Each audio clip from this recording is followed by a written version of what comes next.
Kui muidu panevad teadlased minu teadmise proovile, siis nüüd on rollid vahetunud ja Leopold, mul on nüüd suurejooneline ülesanne teile ära arvata, mis on pildil. Ja esimene pilt on juba ekraanil. See on koer. See on koer. Koer. Koer. Koer. Koer. Kook. Koer. Koer. Koer. Koer. Proovime uuesti.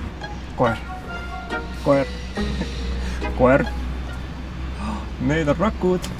Need on rakud. Vähirakuliin. See on tuumad on punasega ümber joonistatud. On Sten Olliver Salumaa tehtud. Ta on niivõrd hea masinliku algoritmi teinud. Nagu tehisneurovõrguga veab tuumad ülesse, siis siin on näha ka, kus need tuumad täpselt asuvad. No teadlase puhul on alati teada, et metadata tuleb ka juurde.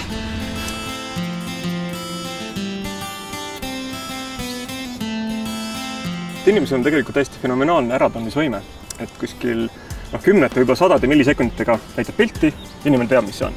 Ja kui mõelda, et selleks peavad nagu erinevad neuronid kõigepealt silmast saatma sinna ajus veel edasi ja nende neuronite vahel on keemilised ühendused, et kõik see juhtub millisekunditega ja see on ainult paar ühendust. Väga kiiresti oskavad inimesed üsna limiteeritud infost selle olulisi kätte saada.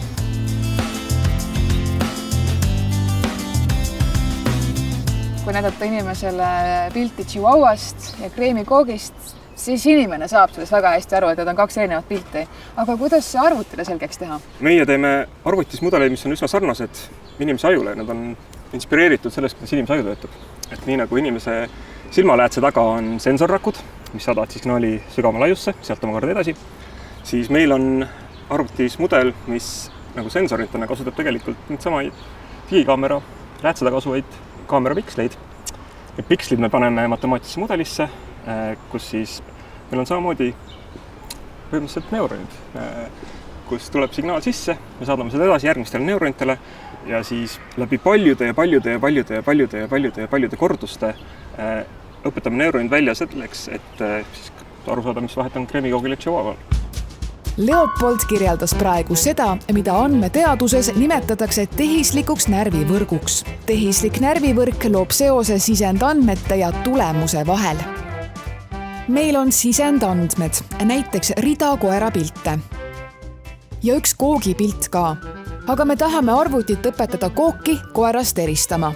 Pealtnäha lihtsa ülesande ja lahenduse vahel seisab tehislik närvivõrk ja sellel tuginebki masinõpe.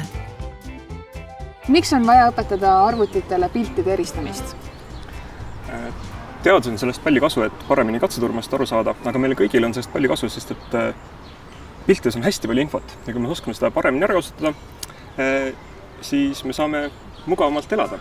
Võib-olla rohkem olulisem ja vähem selline kihv on kõik võimalikud diagnostika rakendused. Et hästi paljude haiguste puhul on diagnostika põhiline kriteerium see, et võetakse mingi proov, kas siis verest või koest ja on arst, kes mikroskoobi all või arvutist vaatab. Ja seal jällegi saaks palju arsti aidata. Saaks arsti näidata, et näed, siin on mingi regioon, mis on võib-olla kasvaja tunnustega, et äkki sinna tuleks natuke rohkem tähelepanu pöörata. Et siin on kõik see on raskuded, see meid ei huvita. Et me saaksime enda pilte annoteerida ja selle abil maailma mõtestada ja inimestel veel ütlemaks teha. Üks masinõppe valdkonna korüfeesid, Jeff Hinton, kes on paljude süvaneurovõrkudel põhinevate arenduste ja rakenduste taga. Et tema on intervjuudes New York Timesile ja teistele välja öelnud, et arstiteaduskonnad peaksid jätma patoloogide treenimise sinna paika. Meil ei ole varsti enam vaja arste, kes vaatavad pilte, vaatavad kudesid ja selle peal midagi otsustavad, et arvutid on need, mis selle tegelikult lihtsamini ja paremini ja efektiivselt ära teevad. Ma ei usu jällegi, et arvutid võtavad inimeste käest niimoodi töö ära ja arvutid hakkavad maailma valitsema. Et mis juhtub on see, et arvutite abil tehakse inimeste poolt loodud asju, mis aitavad inimestel otsuseid teha, inimestel elada.